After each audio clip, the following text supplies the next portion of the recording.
இன்றும் நாம் கர்த்தருடைய வார்த்தைக்கு நேராய் நாம் கடந்து போக போகிறோம். ஆண்டவருடைய வார்த்தையை தியானித்து நான் உங்களுக்காக ஜெபித்து முடிக்க போகிறேன். ஆண்டவர் உங்கள் கூட இருப்பாராக.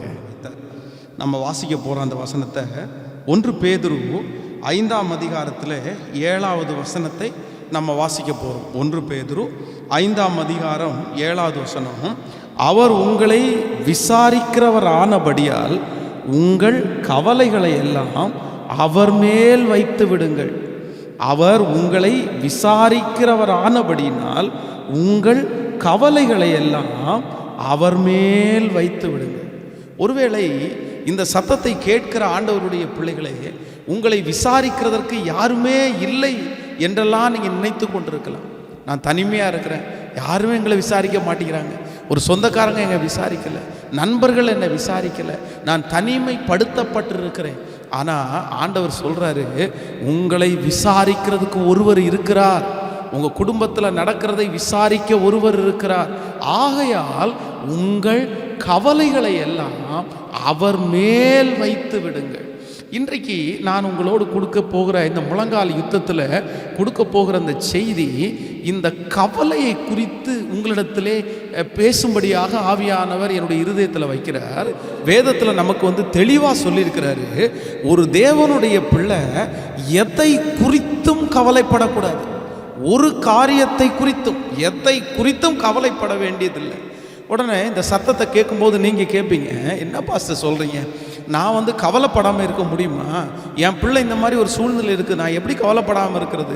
எனக்கு இவ்வளோ பெரிய தேவை இருக்கிறது, நான் எப்படி கவலைப்படாமல் இருக்கிறது? இந்த பிரச்சனைலாம் எனக்கு இருக்குது, நான் எப்படி கவலைப்படாமல் இருக்கிறது? என்னால் கவலைப்படாமல் இருக்கவே முடியாது. உங்களுக்கு அந்த மாதிரி ஒரு சூழ்நிலை இருந்தால் உங்களுக்கு தெரியும் அப்படின்னெல்லாம் நீங்கள் சொல்லலாம். இல்லை இல்லை, என்னுடைய சொந்த கருத்தை நான் சொல்லலை, நான் ஆண்டவருடைய வேதத்திலிருந்து சொல்கிறேன். ஒரு தேவனுடைய பிள்ளை கவலைப்படக்கூடாது என்று ஆண்டவர் நமக்கு எழுதி வைத்திருக்கிறார். நீங்கள் பல மனிதர்களை வேதத்தில் வாசிக்கலாம். இந்த கவலைப்படாதிருந்த ஒரு சில மனிதர்களை நீங்கள் தாவீதை குறித்து வேதம் சொல்லும்போது சொல்லுகிறது, அவனுடைய குழந்தை உடல்நிலை சரியில்லாமல் மரணத்திற்கு ஏதுவான வியாதி கொண்டிருக்கிறது. ஆனால் அந்த மரணத்திற்கு ஏதுவான வியாதி கொள்ளும் போது அவன் ஜெபித்தது உண்மை, உபவாசம் இருந்தது உண்மை. ஆனால் அந்த குழந்தை இறந்ததற்கு பிறகு வேதம் சொல்லுது, அவன் சொல்கிறான், நான் அந்த குழந்தையினிடத்திற்கு போவேனே அல்லாமல் அது என்னிடத்திற்கு திரும்பி வரவே வராது. இன்றைக்கு ஏதோ ஒரு காரியத்தை குறித்து கவலைப்பட்டு கொண்டிருக்கிற கர்த்தருடைய பிள்ளையை, கடந்த நாட்களில் நடந்த காரியங்களை குறித்து கவலைப்பட்டு கொண்டிருக்கிற ஆண்டவருடைய பிள்ளைகளை, நடந்தது நடந்துருச்சு, போனது போயிருச்சு, நம்முடைய கை விட்டு போனது அவ்வளவுதான் போயிருச்சு. இனி அந்த காரியத்தை குறித்து ஒரு தேவனுடைய பிள்ளை கவலைப்படவே கூடாது என்று தான் ஆண்டவர் சொல்லுகிறார். இன்றைக்கு ஆண்டவர் உங்களை விசாரிக்கிறவராக இருக்கிறதுனால தான் கவலைப்படுகிறவர்களுக்காக ஆண்டவர் ஒரு வார்த்தையை கர்த்தர் கொடுக்கிறார். விசேஷமாக ஒரு தேவனுடைய பிள்ளை ஏன் கவலைப்படக்கூடாது என்கிற ஒரு காரியத்தை குறித்து இன்றைக்கு உங்களோடு நான் பேசி உங்களுக்காக ஜெபிக்க போகிறேன். நம்பர் 1, முதலாவதாக வேதத்தை திறந்து நம்ம வாசிப்போமே. ஆனால் லூக்கா எழுதின சுவிசேஷம்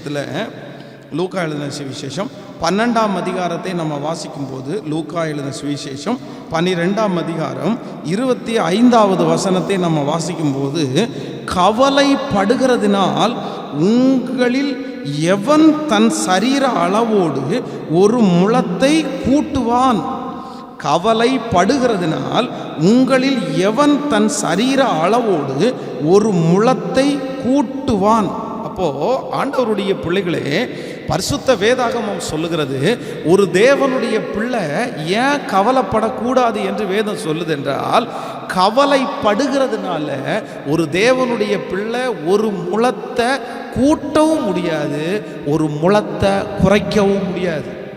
நீங்கள் ஏதோ ஒரு காரியத்தை குறித்து கவலைப்பட்டு கொண்டிருக்கலாம், ஒரு பண காரியமாக இருக்கலாம், உங்கள் பிள்ளைகளுடைய எதிர்காலமாக இருக்கலாம். இன்றைக்கு ஆண்டவர் உங்களை பார்த்து என்ன வார்த்தையை கேட்குறாரு அப்படின்னா, எப்பா நீங்கள் கவலைப்படுறதுனால, இல்லை சிஸ்டர் நீங்கள் கவலைப்படுறதுனால நீங்கள் ஏதாவது ஒன்று செய்ய முடியுமா? உங்களால் ஒரு முளத்தை கூட்ட முடியுமா? கவலைப்பட்டு இன்னைக்கு நைட்டு ஃபுல்லாக கவலைப்பட்டு தூங்காமல் இருக்கிறீங்க, நாளைக்கு காலையில் நீங்கள் கவலைப்பட்டதுனால உங்களுடைய ஆசீர்வாதங்கள் உங்களுக்கு சேருமா? உங்கள் பிள்ளைக்கு ஒரு எதிர்காலத்தை அமைச்சு கொடுக்க முடியுமா? அப்போது நடக்காத ஒன்றுக்காக நீங்கள் கவலைப்படுறதுனால ஏதாவது பிரயோஜனம் இருந்துச்சுன்னா பரவாயில்ல. பாஸ்டர், நான் கவலைப்படுறதுனால இந்த மாதிரி ஒரு காரியத்தை நான் அடைஞ்சுக்கிட்டேன், நான் கவலைப்படுறதுனால என்னுடைய காரியம், எனக்கு பணம் வந்துருச்சு, எனக்கு இந்த மாதிரி பிள்ளைக்கு எதிர்காலம் வந்துருச்சு. இல்லை இல்லை இல்லை இல்லை, கவலைப்படுறதுனால உங்களால் ஒன்றும் செய்ய முடியாது. ஸோ ஆண்டவருடைய பரிசுத்த வேதாகமம் சொல்லுகிறது, தேவையில் அப்போ இந்த கவலை என்கிற ஒன்று உங்களுக்கு தேவையற்றது. இது தேவை உள்ளதில்லை. நடக்காத ஒன்றுக்காக, கிடைக்காத ஒன்றுக்காக, அதனால பிரயோஜனமே இல்லாத ஒன்றுக்காக நீங்க ஏன் அப்படி செய்றீங்கன்னு தான் ஆண்டவர் கேட்கிறார். அப்போ இன்றைக்கு இந்த சத்தத்தை கேட்கிற ஆண்டவருடைய பிள்ளைகளே, நீங்கள் கவலைப்படக்கூடாது என்று ஏன் வேதம் சொல்லுகிறது என்றால், கவலைப்படுறதுனால ஒரு தேவனுடைய பிள்ளையினுடைய வாழ்க்கையில ஒன்றும் செய்ய முடியாது. நீங்கள் இதை வேதத்தில் வாசிக்கும் போது ஆதியாகமத்தில் ஒரு சம்பவத்தை நம்ம வாசிக்க முடியும். ஆதியாகமம் 45ஆம் அதிகாரத்தில் நம்ம வாசிப்போமே ஆனால், ஆதியாகமம் 45ஆம் அதிகாரத்தில் 27வது வசனத்தை நம்ம வாசிக்க போகிறோம். 27வது வசனத்தை வாசிக்கும்போது, அவர்கள் யோசேப்பு தங்களுடனே சொன்ன வார்த்தைகள் யாவையும் அவனுக்கு சொன்ன போதும், தன்னை ஏற்றி கொண்டு போகும்படி யோசேப்பு அனுப்பின வண்டிகளை அவன் கண்டபோதும், அவர்களுடைய தகப்பனாகிய யாக்கோபின் ஆவி உயிர்த்தது. நல்லா கவனிச்சுக்குங்க, இந்த இடத்துல யாக்கோபை குறித்து தான் எழுதப்பட்டிருக்கிறது. அப்படின்னா இந்த யோசேப்பு என்கிற தேவனுடைய மனுஷன், அவன் காணாமல் போய்விடுவான். அப்படின்னா அவனுடைய சகோதரர்கள் எல்லாரும் அவனை தூக்கி குழியில் போட்டு, அவனை விற்று போட்டு, அவனுடைய சரீரத்தை எடுத்து ஒரு ஆட்டை அடித்து அதில் ரத்தத்தை தோய்த்து அதை கொண்டு தன்னுடைய தகப்பனார் இடத்துல காண்பிப்பாங்க 15 ஆண்டுகளுக்கு முன்னாடி. உடனே அந்த தகப்பனார் அந்த அஸ்திரத்தை தன்னோடு கூட சேர்ந்து கட்டி பிடிச்சி அழுது, மகனே உனக்கு பதிலாய் நான் செத்தால் நலமாக இருக்கும் அப்படின்னு எல்லாம் கத்துவார். நீங்கள் அந்த இடத்துல வாசிக்கும் போது, நீங்கள் ஆதியாகமம் 37ஆம் அதிகாரத்தில் 34வது வசனத்தை வாசிப்பீர்களே ஆனால், 37ஆம் அதிகாரத்தில் 34வது வசனத்தை, தன் வஸ்திரங்களை கிழித்து தன் அறையிலே இரட்டை கட்டி கொண்டு அநேக நாள் தன் குமாரனுக்காக துக்கித்து கொண்டிருந்தான். அவனுடைய குமாரர் குமாரத்தியர்கள் எல்லாரும் அவனுக்கு ஆறுதல் சொல்ல வந்து நின்றார்கள். ஆனாலும் அவன் ஆறுதலுக்கு இடம் கொடாமல், நான் துக்கத்தோடே என் குமாரனத்திற்கு பாதாளத்திற்கு இறங்குவேன் என்றான். இவ்விதமாய் அவனுடைய தகப்பன் அவனுக்காக அழுது கொண்டிருந்தான். இந்த யாக்கோபை குறித்து வேதம் சொல்லுது, யோசேப்பு மரித்து போன செய்தியை கேட்ட உடனே அவனுடைய வஸ்திரங்களை கிழித்து கொண்டு துக்கம் கொண்டாடுகிறார். உண்மையிலே எந்த தகப்பனாலையும் அப்படி சந்தோஷமா இருக்க முடியாது. இது ஒரு ரொம்ப கஷ்டமான ஒரு சூழ்நிலை தான், ஒரு பாடான ஒரு சூழ்நிலை. தான் நேசித்த மகன் இறந்து போனான் என்கிற செய்தி அது ஒரு சந்தோஷமான செய்தி அல்ல. அந்த செய்தியை கேட்டுட்டு துக்கம் இல்லாமல்லாம் யாராலும் இருக்கவே முடியாது. ரொம்ப துக்கமான செய்தி தான். அவன் துக்கப்பட்டது நியாயமா அநியாயமா அப்படின்னு கேட்டால் கண்டிப்பாக நியாயம்தான். அந்த நேரத்தில் துக்கம் வரும். ஆனால் ஒன்று வேதம் சொல்கிறது, துக்கப்பட்டது நியாயமா இருந்தாலும் அந்த துக்கத்தை மறக்காதது அநியாயம். ஆண்டவருடைய பிள்ளைகளே, இந்த சத்தத்தை கேட்கிற தேவனுடைய பிள்ளையே, நன்றாய் கவனித்துக் கொள்ளுங்கள். நீங்கள் ஒரு காரியத்தை குறித்து துக்கப்படுகிறது நியாயம்தான். அந்த காரியத்திற்கு நீங்கள் முதல்ல துக்கப்பட்டீங்க, பரவாயில்ல. ஆனால் அந்த துக்கத்தோடையே மாதங்களை தாண்டுகிறது, அந்த துக்கத்தோடையே வருஷங்களை தாண்டுகிறது, உங்களுக்கு அவ்வளோ ஆசீர்வாதமாக இருக்காது. இந்த இடத்துல வேதம் சொல்லுது, இந்த யாக்கோபு கிட்டத்தட்ட 15 ஆண்டுகள் தாண்டி, அதான் நம்ம ஃபஸ்ட்டு அந்த வசனத்தை வாசித்தோம்ல, 45ஆம் அதிகாரத்தில் 27வது வசனத்தை நம்ம வாசித்தோம்ல. யோசேப்பு இப்போ குதிரை, இப்போ பார்த்தீங்கன்னா ரதங்களை எல்லாம் அனுப்புகிறான். இவன் தன்னை ஏற்றி கொண்டு போகும்படி யோசேப்பு அனுப்பின வண்டிகளை அவன் கண்டபோதும் அவன் தகப்பனாகிய யாக்கோபின் ஆவி உயிர்த்தது. அப்படின்னா, நான் அடிக்கடி இந்த வார்த்தையில் சொல்லியிருக்கிறேன், கிட்டத்தட்ட 15 வருடமாக அவனுடைய ஆவி தொய்ந்து போன அவனுடைய ஆவி இப்போ அப்படியே உயிர்க்குது. அந்த நாள் யோசேப்பு உயிரோடு இருக்கிறான், யோசேப்பு நான் போகும்படி வண்டிகளை எல்லாம் அனுப்பியிருக்கிறான் அப்படின்னு கேட்ட உடனே அவனுக்கு செத்து போய் இருந்த அந்த ஆவி அப்படியே உயிர்த்துச்சு. அப்படின்னா ஒரு 10-15 வருஷமாக அவனுடைய மனசில் இருக்கிற துக்கத்திற்கு ஒரு பெரிய ஆன்சர் வந்துருச்சு. ஆனால் ஒன்று, யாக்கோபு துக்கப்பட்டதுனால் யோசேப்பு உயிரோடு இல்லை. நல்லா கவனிங்க, யோசேப்பு உயிரோடு இல்லை. இந்த 15 ஆண்டுகளும் 14-15 ஆண்டுகளும் இந்த யாக்கோபு அவனுக்காக துக்கப்படாட்டாலும் யோசேப்பை ஆண்டவர் உயிரோட தான் காப்பாற்ற போறாரு, அவனை நடத்த தான் போறாரு. யோசேப்பை அவ்வளவு பெரிய இடத்திலே கர்த்தர் கொண்டு போய் வைக்க வேண்டுமே, ஆனால் யோசேப்பை அப்படி பாடுகளுக்குள்ள உயர்த்துவது கர்த்தருக்கு சித்தம். உங்க பிள்ளைய உயர்ந்த இடத்துல வைக்கணும்னா, உங்க பிள்ளைய மகிமையான ஒரு இடத்துல கர்த்தர் கொண்டு போய் வைக்கணும்னா, அவனை அந்த பாதையில கர்த்தர் நடத்துவார். அந்த மகளை அந்த பாதையிலே கர்த்தர் நடத்துவார். ஆனா ஒன்று, உங்கள் பிள்ளைகளை கர்த்தர் கைவிட மாட்டார். உங்க கணவனார கர்த்தர் கைவிட மாட்டார். உங்க மனைவியை கர்த்தர் கைவிட மாட்டார். அவர்களை பத்திரமா தான் கர்த்தர் வச்சிருப்பார். பத்திரம் அவர்களை உருவாக்கி கொண்டு தான் இருப்பார். ஆனா நீங்க இந்த 10 வருஷம் 5 வருஷம் அவர்களுக்காக படுகிற துக்கத்தினால ஒரு முளத்தை கூட்டவும் முடியாது, குறைக்கவும் முடியாது.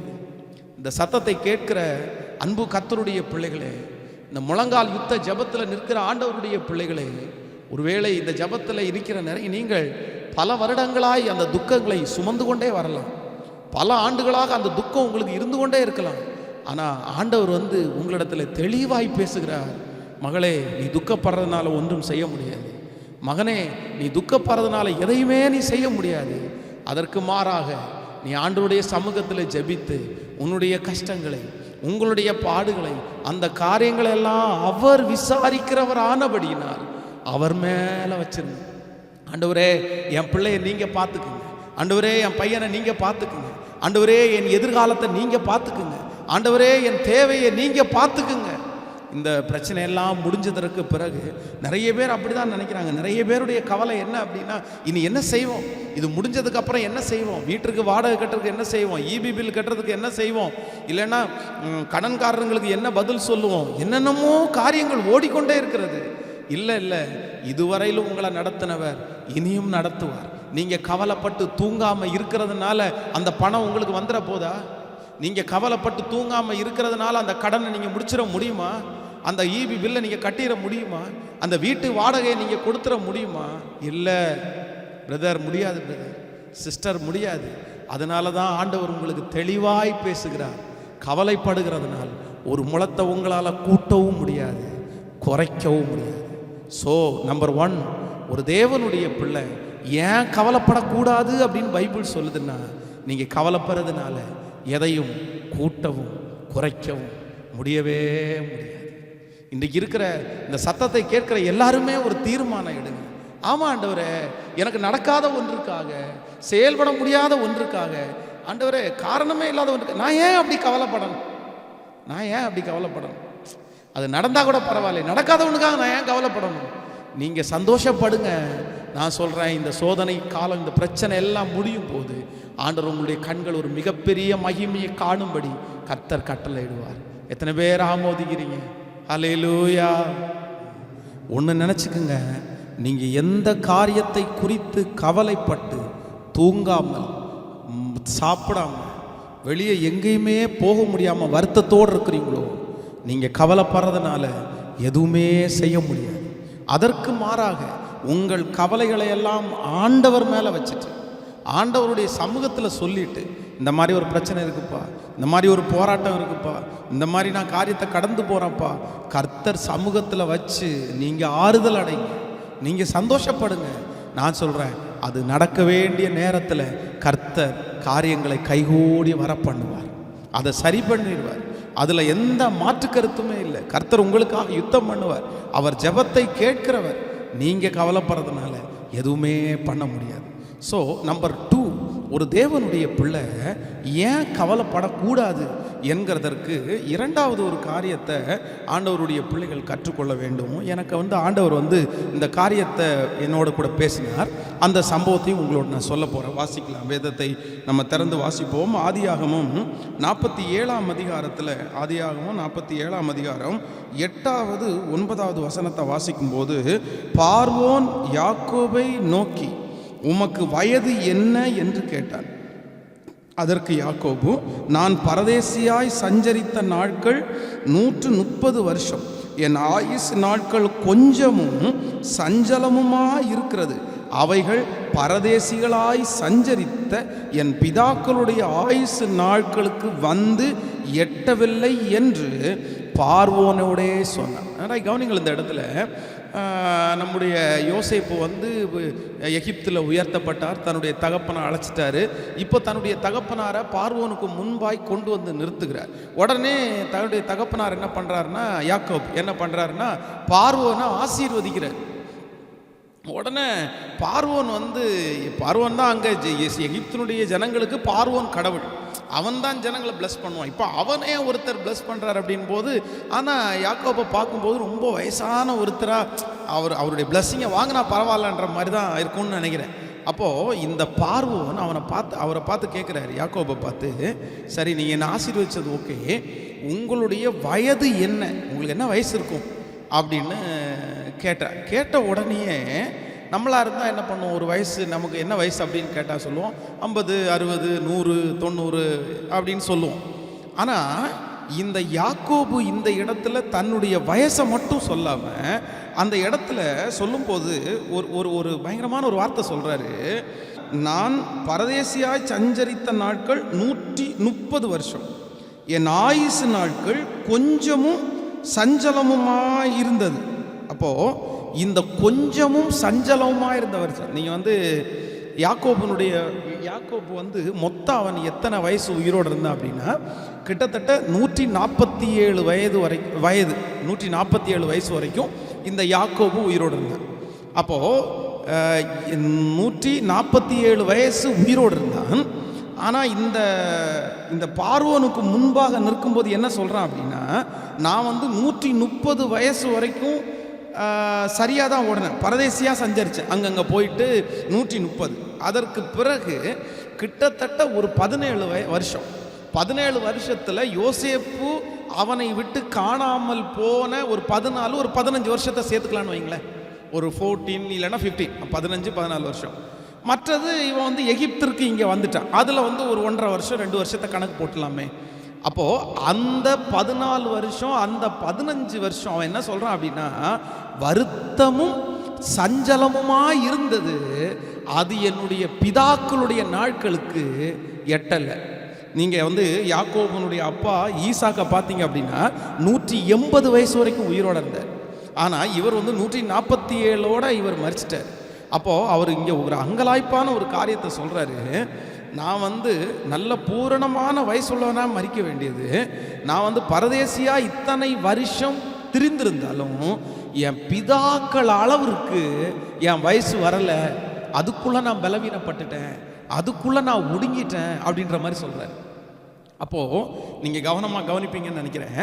இந்த வார்த்தையினுடைய அர்த்தம் என்னவென்றால், என் பிதாக்கள் அடைந்த வயசை நான் அடையலை. ஏன் அப்படின்னா கொஞ்ச காலம் எனக்கு வருத்தமும் சஞ்சலமும் இருந்தது. அந்த வருத்தமும் அந்த சஞ்சலமும் இருந்த வருடம் வேற எதுவுமே இல்லை, யோசேப்பு காணாமல் போன 15 வருஷம்தான். அப்போது ஒரு தேவனுடைய பிள்ளை ஏன் கவலைப்படக்கூடாது என்கிறதற்கு இந்த யாக்கோபனுடைய வாழ்க்கை மிகப்பெரிய உதாரணம். ஏன் அப்படின்னா, நீங்கள் அந்த யாக்கோபு 10, 14 வருடங்கள் 15 வருடங்கள் உயிரோடு இருக்கிற இவனுடைய கண்களுக்கு மரித்து போனான். ஆனால் யோசேப்பு இன்னும் உயிரோடு இருக்கிறார். அப்படின்னா உயிரோடு இருக்கிற ஒரு காரியத்தை செத்ததாய் நினைத்து துக்கத்தின் மேல துக்கத்தை வரவழைச்சு தன்னுடைய குமாரர் அவனுக்கு ஆறுதல் சொல்லியும் அதற்கு இடம் கொடாமல் அவன் துக்கத்தோடையே இருப்பேன்னு வாக்கு கொடுத்ததுனால பிதாக்களுடைய ஆயுசு நாட்களை அவன் ஆயுசு பார்க்கல. இப்போ ஒரு பெரிய சந்தோஷம் அவனுக்கு காத்திருக்குது. தன்னுடைய பையன் உயிரோடு இருக்கிறான். தன்னுடைய பையன் உயிரோடு இருக்கிறது மட்டுமல்ல, எகிப்து தேசம் முழுமைக்கும் அவன் அதிகாரியா இருக்கிறான். தன்னுடைய மகனுடைய பேச்சை கேட்டு தான் எகிப்தே நடக்குது. எவ்வளோ பெரிய பிளஸ்ஸிங். ஆனால் தன்னுடைய மகனுடைய ஆசீர்வாதத்தை யாக்கோபால பார்க்க முடியல. பிள்ளைகளை ஆசீர்வதித்து அவன் மரித்து போனான். அப்போது ஆண்டவருடைய பிள்ளைகளே, நீங்கள் ஒரு காரியத்தை குறித்து அதிகமாய் கவலைப்படுவீர்களே ஆனால் ஆண்டவர் ஒரு நாள் அந்த காரியத்தை மாற்றுவார். நீங்கள் துக்கப்படுகிற காரியம் துக்கப்பட்டது போலவே இருக்க போவதில்லை.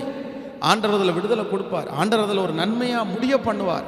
அன்னைக்கு சந்தோஷப்படுற நாளில், அன்னைக்கு பலனாய் அந்த காரியத்தை அனுபவிக்க வேண்டிய ஒரு நாளில் நீங்கள் பலவீனப்பட்டு போய்விடக்கூடாது என்கிறதற்காக தான் பரிசுத்த வேதாகமம் சொல்லுகிறது, நீங்கள் கவலைப்பட்டுறாதீங்க, கவலைப்படாதீங்க. இந்த சத்தத்தை கேட்கிற எல்லாருக்கும் ஆண்டவருடைய பிள்ளையே, ஆண்டவருடைய வார்த்தையை நான் சொல்கிறேன். நீங்கள் இப்போ கவலைப்பட்டிருக்கிற காரியத்தை குறித்து கவலையை மாற்றிக்கிங்க. உங்கள் எதிர்காலங்கள், உங்கள் வாழ்க்கைகள், உங்கள் பிள்ளைகளுடைய காரியங்கள் ஆண்டவர் மோல்டு பண்ணிகிட்டே இருக்கிறார், ஆண்டவர் உருவாக்கிட்டே இருக்கிறார். ஸ்தோத்திரம் பண்ணுங்க, கர்த்தர் சமூகத்தில் வைங்க, ஆண்டவருடைய சமூகத்தில் ஜெபம் பண்ணுங்க. ஆனால் கவலையை தூக்கி போட்டுருங்க. ஏன்னா அதில் ஒரு அற்புதத்தை ஆண்டவர் நடப்பிக்க போகிறார். அது ஒரு மிகப்பெரிய வெற்றியாய் உங்களுக்கு வந்து சேரப்போகிறது. சில வருடங்கள் தாண்டினதற்கு பிறகு எப்படி யோசேப்பு உயிரோடு இருக்கிறான் என்கிற செய்தியை யாக்கோபு கேட்டானோ, அதே போல நீங்கள் இப்பொழுது கவலைப்படுகிற காரியம் வெற்றியாய் முடிந்தது என்கிற ஒரு செய்தியை நீங்கள் கேள்விப்படுவீர்கள். அப்பொழுது அந்த வெற்றியை கொண்டாட, அதை சந்தோஷமாக ஏற்றுக்கொள்ள நீங்கள் பலத்தோடு இருக்கணும், நீங்கள் சுகத்தோடு இருக்கணும், நீங்கள் கிருபைகளோடு இருக்கணும். நீங்கள் கவலைப்பட்டு உங்கள் சரீரத்தில் பலவீனத்தை கொண்டு வந்து, வியாதிகளை கொண்டு வந்து, சுகர், பிரஷர், இப்படிப்பட்ட வியாதிகளை கொண்டு வந்து நீங்கள் பலவீனப்பட்டு போவீர்களே ஆனால் ஆண்டவர் உங்களுக்கு கொடுக்குற ஆசீர்வாதத்தை உங்களால் பார்க்கவே முடியாது பிரதர், பார்க்கவே முடியாது சிஸ்டர். ஸோ ஒரு தேவனுடைய பிள்ளை ஏன் கவலைப்படக்கூடாது என்றால், ஆண்டவர் உங்களுக்கு கொடுக்குற அந்த ஆசீர்வாதத்தை நீங்கள் வெற்றியாய் பெற்றுக்கொள்றதற்கு உங்களுக்கு பலன் தேவை. கவலைப்படாதீங்க, கவலைப்படாதீங்க. அவர் உங்களை விசாரிக்கிறவர் ஆனபடினால் உங்கள் கவலைகளை எல்லாம் அவர் மேல் வைத்து விடுங்கள், அவர் மேல் வைத்து விடுங்கள். ஆண்டவர் நீங்கள் ஒரு வசனத்தில் வாசிக்கும்போது சொல்கிறாரு, லூக்கா எழுதின சுவிசேஷம் 10வது அதிகாரம் 42வது வசனத்தை நான் வாசிப்போமே ஆனால், 42வது வசனத்தை வாசிப்போம் என்றால், இயேசு அவளுக்கு பிரதி உத்தரமாக, மார்த்தாளே மார்த்தாளே, நீ அநேகம் காரியங்களை குறித்து கவலைப்பட்டு கலங்குகிறாய், தேவையான ஒன்றே மரியாள் தன்னை விட்டு எடுபடாத நல்ல பங்கை தெரிந்து கொண்டாள். ஆண்டவர் சொல்றாரு, நீயோ அநேகம் காரியங்களை குறித்து கவலைப்பட்டு கலங்குகிறாய். இருக்கிற உங்களை பார்த்தா ஆண்டவர் சொல்றாரு, நீயோ அநேகம் காரியங்களை குறித்து கவலைப்பட்டு கலங்குகிறாய். பிள்ளையினுடைய வாழ்க்கை என்ன, நாளைக்கு என்ன செய்ய போறேன், என்ன பண்ண போறேன், இது முடிஞ்சு என்ன பண்ண போறேன், அப்படி இப்படின்னு கவலை மேலே, என் எதிர்காலம் என்ன ஆக போகுது, ஐயோ எதையோ குறித்த கவலை பட்டு தூக்கத்தை எல்லாம் இழந்து கஷ்டப்படுறீங்க. ஆனால் ஆண்டவர் என்ன சொல்றாரு தெரியுமா, நீயோ அநேகம் காரியங்களை குறித்து கவலைப்பட்டு கலங்குகிறாய், ஆனால் தேவையானது ஒன்றே, அது கவலைப்படுறதில்ல. மரியாள் தன்னை விட்டு எடுபடாத நல்ல பங்கு. அந்த நல்ல பங்கு என்ன தெரியுமா, கர்த்தர் சமூகத்திலே உட்கார்ந்து ஜெபிக்கிற, ஆண்டவருடைய சமூகத்திலே உங்களுடைய பாரங்களை சொல்லுகிற நல்ல பங்கு. தெரிஞ்சுக்குங்க, மரியாள் தன்னை விட்டு எடுபடாத. ஆண்டவர் சொல்கிறார், நீ அநேக காரியங்களை குறித்து கவலைப்பட்டு கலங்கிறத விட்டுட்டு என் பாதத்தில் உட்காந்து நீ ஜெபம் பண்ணு, என் பாதத்தில் உட்காந்து கற்றுக்கோ, என் பாதத்தில் துதித்து கொண்டே இருக்குது. அதான் வேதம் சொல்கிறது, முதலாவது தேவனுடைய ராஜ்யத்தையும் அவருடைய நீதியையும் தேடுங்கள், அப்பொழுது இவைகளெல்லாம் உங்களுக்கு கூட கொடுக்கப்படும். நீ என்ன தேடுப்பா, நீ கவலைப்பட்டதுனால வந்துடுமா, நீ என்ன தேடு. ஆண்டவரை தேட ஆரம்பிக்கும் போது கர்த்தரே எல்லாத்தையும் செஞ்சிருவாரு, ஆண்டவரே வாய்க்க பண்ணுவார், ஆண்டவர் உயர்த்த வேண்டிய இடத்துல உயர்த்துவார், கொடுக்க வேண்டியதை கர்த்தர் கொடுப்பார். எலியாவை காகத்தை கொண்டு போஷித்த கர்த்தர் உங்களை போஷிக்க மாட்டாரா? கர்த்தர் போஷிப்பார். ஒரு கேரி தாற்று நீர் வற்றினால் அடுத்த விதவையை கொண்டு போஷிக்கிறதற்கு கர்த்தர் வல்லவர். ஒரு காகத்தை அனுப்பி போஷிக்கிற கர்த்தர் அடுத்து பஞ்சமான, இனி சாப்பிட்டு சாக போறோம், ஒரு அடை சுடுறதுக்கு தான் மாவு இருக்குன்னாலும் அவங்க மூலமா அவங்கள போஷிக்கிறது கர்த்தர் வல்லவர். ஸோ அதனால நீங்க கவலைப்பட்டு கலங்கிறதுல எந்த பிரயோஜனமும் இல்லை. ஆண்டவர் இந்த செய்தியில கேட்டுக்கொண்டிருக்கிற நிறைய பேரை பார்த்து சொல்றார், நீயோ, உங்களுக்கு நேராக தான் அந்த வார்த்தை வருது, நீயோ அநேகம் காரியங்களை குறித்து கவலைப்பட்டு கலங்குகிறாய், தேவையானது ஒன்று, கர்த்தர் தேவையானது ஒன்று. மரியாள் தன்னை விட்டு எடுபடாத நல்ல பங்கை தெரிந்து கொண்டார். இன்னைக்கு எத்தனை பேர் ஒப்பு கொடுக்க போறீங்க? நான் இன்னைக்கு கவலைப்பட மாட்டேன், அவர் எங்களை விசாரிக்கிறவரானபடினா எங்க கவலையெல்லாம் அவர் மேல நான் வச்சிருக்கேன். ஏசப்பா என் பிள்ளையை பார்த்துக்குங்க ஏசப்பா, ஏசப்பா என் தேவையை பார்த்துக்குங்க ஏசப்பா, என் தொழிலை நீங்க பார்த்துக்குங்கப்பா, என் எதிர்காலத்தை நீங்க பார்த்துக்குங்கப்பா, இதை முடிச்சுட்டு போகும்போது என் தேவையை நீங்க சந்திங்கப்பா. அவருடைய பாதத்தில் கொடுங்க. வழி இல்லாத இடங்களிலே வழியை திறக்கிறவர் கர்த்தர். நீ துன்பத்தை கண்ட நாட்களுக்கு சரியாய் உன்னை மகிழ்ச்சியாக்குவேன் என்று சொன்ன கர்த்தர். 7 வருஷம் 6 வருஷம் இழந்ததை ஒரே வருஷத்துல திருப்பி கொடுப்பேன்னு சொன்ன கர்த்தர். இத்தனை மாதங்களும் நீங்கள் சும்மா இருந்ததை திருப்பி கொடுக்கிறதற்கு அவர் வல்லவரா இருக்கிறார். எத்தனை பேர் ஒப்பு கொடுக்க போறீங்க? நீங்கள் இதை பார்த்து கொண்டிருக்கிற அந்த இடத்துல முழங்கால் படிக்கணும். ஏசப்பா பார்த்து சொல்லு, டேடி என் கவலையெல்லாம் அவங்க மேல, ஃப்ரீயா படுத்து தூங்குங்க, நிம்மதியா படுத்து தூங்குங்க. அதெல்லாம் ரொம்ப நினைக்காதீங்க, நினைச்சு கவலைப்படாது. கர்த்தர் பார்த்துக்குவார். நான் சொல்றேன், உங்க வாழ்க்கையிலே எந்த ஆசீர்வாதம் தான் முக்கியமான ஆசீர்வாதம்னா, உங்களுக்கு சாப்பிட்ற ஆகாரம், தங்குறதற்கு ஒரு நல்ல வீடு, உடுக்கிறதற்கு உடை, இது கர்த்தர் கொடுத்துருக்கிறாரா? கர்த்தருக்கு ஸ்தோத்திரம். முடிஞ்சிருச்சு. ஆண்டவர் உங்களுக்கு கொடுக்க வேண்டியதை கொடுத்துட்டார். நீங்கள் பயப்பட வேண்டிய அவசியமே இல்லை. இப்போ நான் ஜெபிக்க போகிறேன் உங்களுக்காக. என்னோடு கூட சேர்ந்து எத்தனை பேர் ஜெபிக்க போறீங்க? கர்த்தர் சமூகத்தில் கண்களை மூடலாம். அவர் உங்களை விசாரிக்கிறவர் ஆனபடி உங்கள் கவலைகளை அவர் மேல் வைத்து விடுங்கள். அவர் உங்களை விசாரிக்கிறவர் ஆனபடி உங்கள் கவலைகளை அவர் மேல் வைத்து விடு. அவர் உங்களை விசாரிக்கிறவர் ஆனபடினா உங்கள் கவலைகள் எல்லாம் அவர் மேல். எல்லாம் உங்க பாரத்தை இறக்கி வைக்கிறீங்களா?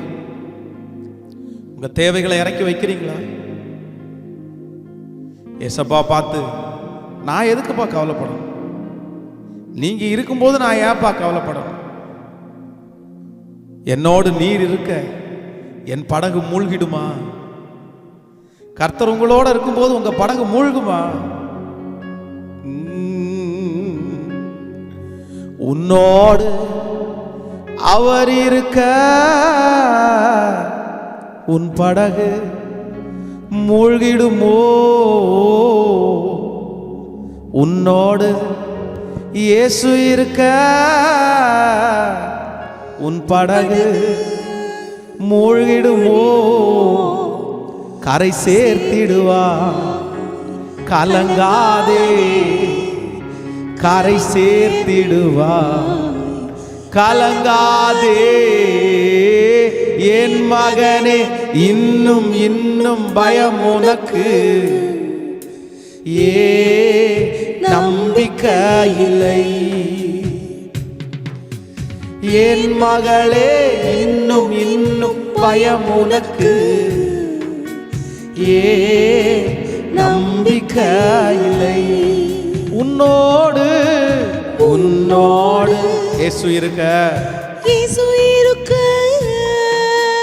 உன் படகு மூழ்கிடுமோ? உன்னோடு அவர் இருக்க உன் படகு மூழ்கிடுமோ? சேர்ந்து கரை சேர்த்திடுவாய், கலங்காதே. கரை சேர்த்திடுவாய், கலங்காதே. கரை சேர்த்திடுவாய், கலங்காதே. கரை சேர்த்திடுவாய், கலங்காதே. நற்கிரியை தொடங்கினவர் நிச்சயமாய் முடித்திடுவார். நற்கிரியை தொடங்கினவர் நிச்சயமாய் முடித்திடுவார். திகிலூட்டும் காரியங்கள் செய்திடுவார்.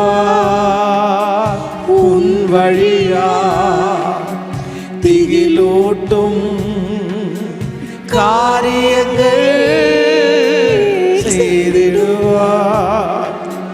உன் வழியா கரை சேர்த்திடுவார். கலங்காதே, கரை சேர்த்திடுவார். கலங்காதே என் மகனே, இன்னும் இன்னும் பயம் உனக்கு நம்பிக்கை இல்லை. என் மகளே, இன்னும் இன்னும் பயம் உனக்கு நம்பிக்கை இல்லை. உன்னோடு அவர் இருக்க, உன்னோடு இயேசு இருக்க, இயேசு இருக்க, உன் படகு மூழ்கிடுமோ? உன்னோடு இயேசு இருக்க, உன் படகு அப்பா மூழ்கிடுமோ? கரை சேர்த்திடுவார். கரை சேர்த்திடுவார். கலங்காதே, கரை சேர்த்திடுவார். கலங்காதே, கரை சேர்த்திடுவார். கலங்காதே, கரை சேர்த்திடுவார். கலங்காதே, நீதியினால் ஸ்திரப்படுவார். கொடுமைக்கு நீ தூரமாவாய். நீதியினால் ஸ்திரப்படுவாய். கொடுமைக்கு நீ தூரமாவாய். திகிலுன்னை அணுகாது. பயமில்லா வாழ்வுண்டு. திகிலுன்னை அப்பா அணுகாது. பயமில்லா வாழ்வு. கரை சேர்த்திடுவார். கரை சேர்த்திடுவார். கலங்காதே, கலங்காதே, கலங்காதே, கரை சேர்த்திடுவார். கலங்காதே, கரை சேர்த்திடுவார். கலங்காதே, கரை சேர்த்திடுவார். கலங்காதே என் மகனே, இன்னும் இன்னும் பயம் உனக்கு நம்பிக்கை இல்லை. என் மகளே, இன்னும் இன்னும் பயம் உனக்கு நம்பிக்கை இல்லை. உன்னோடு அவர் இருக்க, உன்னோடு இயேசு இருக்க, படகு மூழ்கிடுமோ? உன்னோடு இயேசு இருக்க, படகு மூழ்கிடுமோ? என்னோடு இயேசு இருக்க, என் படகு மூழ்கிடுமோ?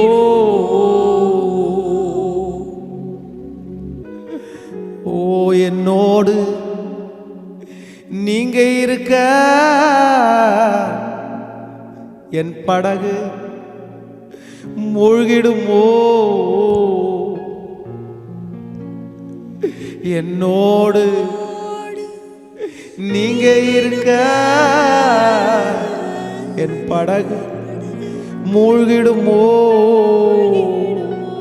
ஹல்லேலூயா, ஓ ஹல்லேலூயா, ஹல்லேலூயா. அவர் உங்களை விசாரிக்கிறவரானபடி உங்கள் கவலைகளை அவர் மேல் வைத்து விடு. அவர் நடத்துவார். அவர் ஏற்ற வேளையில உதவி செய்வார். அவர் ஏற்ற வேளையில உதவி செய்வார். பனி பிரதேசமான ஒரு இடம், வேகமான மழை அடித்துக்கொண்டே இருக்கிறது. கணவனாரை இழந்த ஒரு தாய் ஒரு சிறு பையனோடு ஒரு சின்ன குடிசை வீட்டிலேயே வாழ்ந்தார். வெளியிலே நடந்து போக முடியாத அளவிற்கு பனியும் மழையை போல பனி பெய்து கொண்டே இருக்கிறது. நேரங்கள் ஆக ஆக பசி எடுத்துட்டே இருக்கு குழந்தைக்கு. உடனே அவங்க அம்மாவை பார்த்து சொல்லுது, ரொம்ப பசிக்குது மம்மி, எனக்கு ரொம்ப பசிக்குது மம்மி, நான் என்ன செய்யணும்? உடனே அந்த அம்மா சொல்றாங்க, நம்ம 2 பேரும் சேர்ந்து ப்ரேயர் பண்ணோம் அப்படின்னு அந்த பையனையும் உட்கார வச்சு ஒரு பைபிள் எடுத்து வச்சுட்டு 2 பேரும் ப்ரேயர் ஆரம்பிச்சிட்டாங்க. ரொம்ப நேரம் ஜெபம் பண்ணிட்டு இருக்கும்போது உடனே அந்த பையன் கேட்குறான் அம்மாட்ட, மம்மி இன்னும் வரவே இல்லையே. உடனே அம்மா பைபிளில் இருந்து எலியா என்கிற அந்த தேவ மனுஷனுடைய சம்பவத்தை அந்த பிள்ளைக்கு சொல்லி கொடுக்குறாங்க. மகன், எலியான்ற ஒரு தாத்தா இருந்தாங்க. அந்த தாத்தா தேவனுடைய மனுஷன். அந்த தாத்தாவுக்கு பசி எடுத்த உடனே ஆண்டவர் ஒரு காகத்தை அனுப்பி அந்த தாத்தாவுக்கு அப்பவும் இறைச்சியும் கொடுத்துட்டார். அவருக்கே கொடுப்பாருன்னா நமக்கு கொடுப்பாரு. உடனே அந்த பையன் கண்ணை மூடி ஜெபிக்க ஆரம்பிச்சான். ஜீசஸ், எங்களுக்கு ஒரு காக்காவை அனுப்புங்க. க்ரோ, அதை இங்கிலீஷில் க்ரோ அப்படின்வாங்க. காக்காவை அனுப்புங்க, காக்காவை அனுப்புங்க. கொஞ்ச நேரம் ஜெபம் பண்ணிட்டு போய் ஜன்னலை திறந்து பார்த்தா காக்கா தான் வந்திருக்கான்னு பார்த்தா காக்கா எதுவுமே வரல. உடனே இவங்க அம்மாவுக்கு அப்போ தான் ஒரு மன கஷ்டம் வருது. சே, காக்கான்னா உடனே இவன் காக்காவை நினச்சிட்டான் போல அப்படின்னு நினச்சிட்டு இவங்க அழுது ஜெபம் பண்ணிகிட்டே இருக்காங்க. இன்னும் கொஞ்ச நேரம் ஜெபம் பண்ணோம். அம்மாவை எழுப்பி, அம்மா இப்போவாது காக்கா வந்திருக்குமா? சரிப்பா, நீ போய் பாரு அப்படின்னு சொல்லி அனுப்பி விடும்போது அவன் ஜன்னலை திறந்து பார்க்குறான். ஜன்னலை திறந்து பார்க்கும்போது ஒரு மிகப்பெரிய ஆச்சரியம். இவங்க 2 பேரும் திருப்தியாக சாப்பிட்ற அளவிற்கு சாப்பாடு நான்வெஜ்ஜோட 2 பையில வைக்கப்பட்டிருக்குது. உடனே அங்கேருந்து அந்த சின்ன பையன் கத்துறான், மம்மி, ஜீசஸ் காக்காவை அனுப்பிட்டார், ஜீசஸ் காக்காவை அனுப்பிட்டார். அந்த சாப்பாடை எடுத்துட்டு அவங்க அம்மாவும் மகனும் 2 பேரும் திருப்தியாக சாப்பிட்டாங்க. அடுத்த நாள் காலையில் அவங்க வீட்டை தட்டுகிற சத்தம். இந்த வீட்டை திறந்து அதை பார்த்தா ஒரு வயதானவர் நின்று கொண்டிருந்தார். என்னையா அப்படின்னு கேட்டாங்க. இல்லை, நேற்றைக்கு எங்கள் வீட்டில் சாப்பாட்டுக்காக வெளியில் போய் சாப்பாடு பொட்டெல்லாம் வாங்கிட்டு வந்தேன். அப்போது உங்கள் பனி மழை ரொம்ப அதிகமாக அடித்ததுனால எங்கேயாவது ஒரு ஓரத்தில் கொஞ்ச நேரம் நின்னா பரவாயில்லன்னு சொல்லி உங்கள் வீட்டினுடைய குடிசை பக்கத்தில் வந்து நின்னேன். இந்த குடிசை பக்கத்தில் உள்ளேருந்து ஒரு சத்தம் கேட்டுச்சு, ஜீசஸ் க்ரோ அனுப்புங்க, காக்காவை அனுப்புங்க அப்படின்ற சத்தம் கேட்டுருச்சு. என் பேர் க்ரோ, என் பேர் காகம்தான், என் பேர் தான் அது. ஸோ உங்களுக்கு உடனே தேவைப்படுதுன்னு சொல்லி நீங்கள் சொன்ன வார்த்தையை கேட்டு அப்படியே வச்சுட்டு போனேன். நீங்கள் சாப்பிட்டீங்களா அப்படி? உடனே அந்த அம்மா சொன்னாங்களாம்மா, பனிமழை உங்களுக்காக பெய்யலையா, எங்களுக்காக பெஞ்சிருச்சு. ஆண்டவர் அதே பேர்லேயே உங்களை கொண்டு வந்திருக்கிறாரு. 2 பேரும் சேர்ந்து கர்த்தரை மகிமைப்படுத்தினாங்க. ஆம் ஆண்டவருடைய பிள்ளையே, உன் தேவைகள் எத்தனை இருந்தாலும், உன் தேவைகள் எத்தனை இருந்தாலும், ஒருவேளை கவலைப்பட்டு கவலைப்பட்டு நீ கலங்கி போய் நிற்கலாம். ராத்திரி தூங்கினா கூட அந்த கவலையினால உங்களுக்கு தூக்கமே வராமல் இருக்கலாம். பாஸ்டர், கவலை என்னுடைய இருதயத்தை ஒடுக்குது, என்னையே ஒடுக்குது பாஸ்டர் கவலை. நான் கவலைப்பட்டு செத்து போயிடுவோம் போல தெரியுதுன்ற சூழ்நிலையில் இருக்கிற ஆண்டவருடைய பிள்ளையை, உங்களுக்காக தான் அந்த வார்த்தை வருது. இல்லை இல்லை, நீ கவலைப்பட வேண்டிய அவசியம் இல்லை. அவர் உங்களை விசாரிக்கிறதுக்கு ஒருவர் இருக்கிறார். நீயோ அநேகம் காரியங்களை குறித்து கவலைப்பட்டு கலங்குகிறாய். தேவையானது ஒன்றே. மரியாள் தன்னை விட்டு எடுபடாத நல்ல பங்கை தெரிந்து கொண்டாள். ஹல்லேலூயா! எத்தனை பேர் நம்புறீங்க? நன்றி. நான் இனி கவலைப்பட மாட்டேன். அதற்கு பதிலாக எல்லாவற்றையும் உங்களிடத்திலே நான் சொல்லுவேன். ஓ ஜீசஸ், ஜீசஸ், நான் உம்மை நேசிக்கிறேன். எந்தன் உயிரை பார்க்கிலும் நான் உம்மை நேசிக்கிறேன். எந்தன் உயிரை பார்க்கிலும் ஆராதிப்பேன் உம்மை நான். உண்மை மனதோடே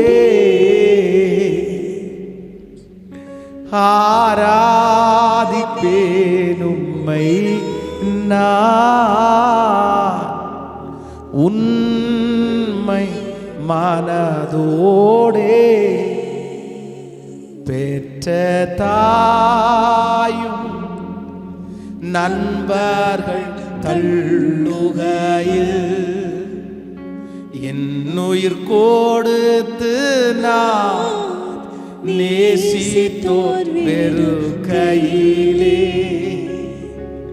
பெற்ற தாயும் நண்பர்கள் தள்ளுகையில் என்னுயிர் கொடுத்து நான் நேசித்தோர் வெறுக்கையிலே. நீ என்னுடையவன் என்று சொல்லி அழைத்தீர் செல்ல பெயரை.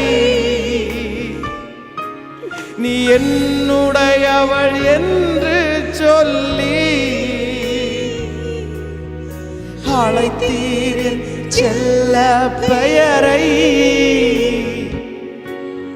வளர்த்தீரே இவ்வளவா உம் நாமம் மகிமைக்காக. வளர்த்தீரே இவ்வளவா உம் நாமம் மகிமைக்காக. நான் உம்மை நேசிக்கிறேன். எந்தன் உயிரை பார்க்கிலும் நான் உம்மை நேசிக்கிறேன். எந்தன் உயிரை பார்க்கிலும் ஆராதிப்பேன் உம்மை நான். உண்மை மனதோடே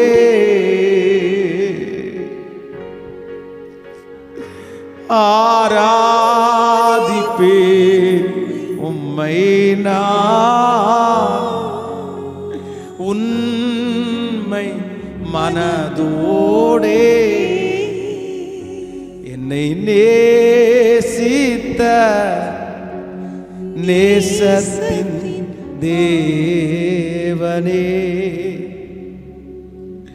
என்னை நேசித்த நேசத்தின் ஆழமதை பெரும் கிருபை நினைக்கும் போது என்ன பதில் செய்வேனோ.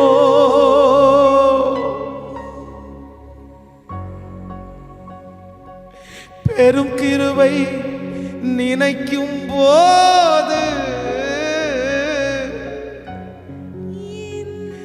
என்ன பதில் செய்வேனோ?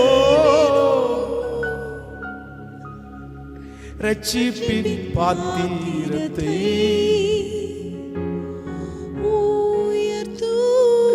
நன்றியோடே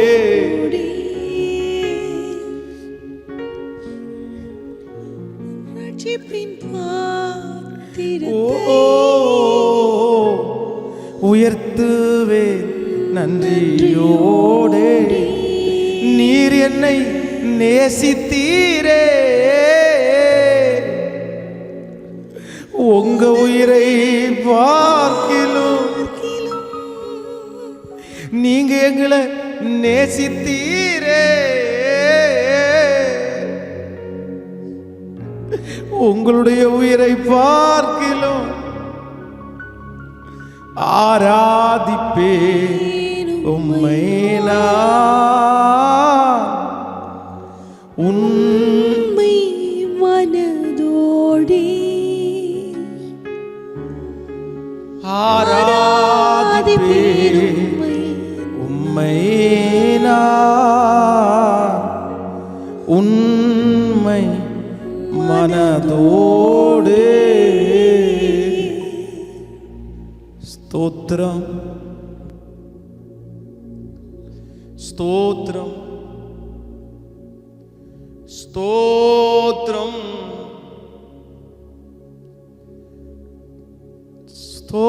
ஸ்தோத்திரம் ஸ்தோத்திரம். நன்றி நன்றி.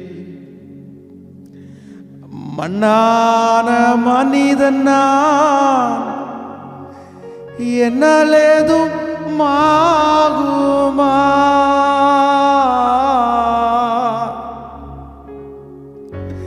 மண்ணான மனிதன் நான், என்னால் ஏதும் ஆகுமா? உம் பிள்ளையாய் நான் வாழக்கூடுமா? உம் பிள்ளையாய் நான் வாழ முடியுமா? பாவியின் மீது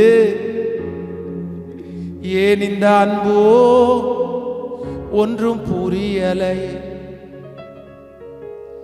சித்தம் என் மீது வைத்திட்ட பின்போ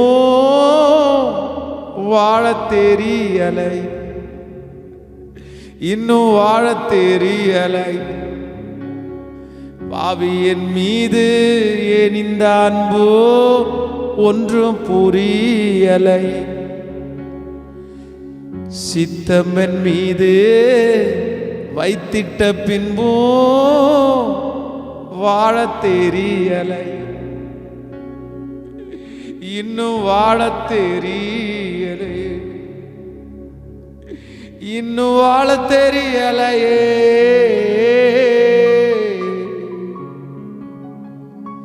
நீ நல்லவர்.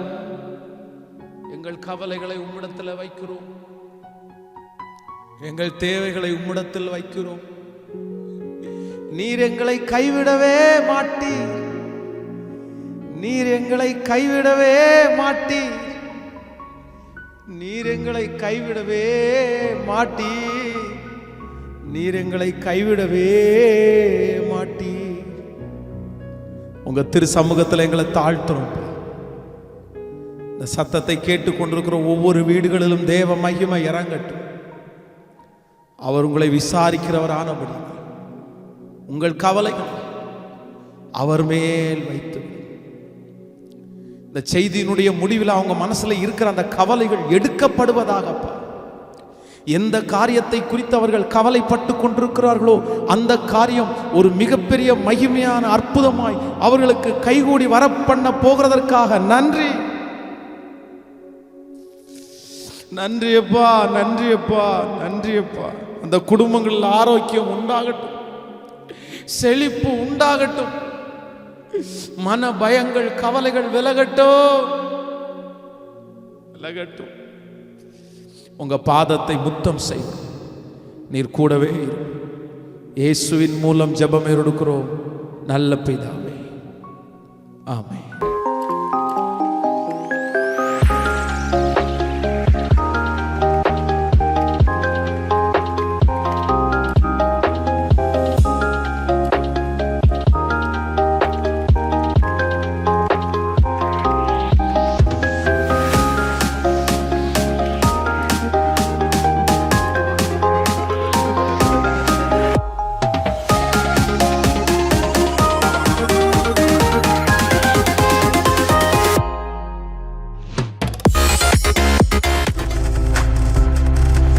நீங்கள் பார்த்துக் கொண்டிருப்பது உங்கள் ஜாய் டிவி. உங்கள் துக்கம் சந்தோஷமாய் மாறும்.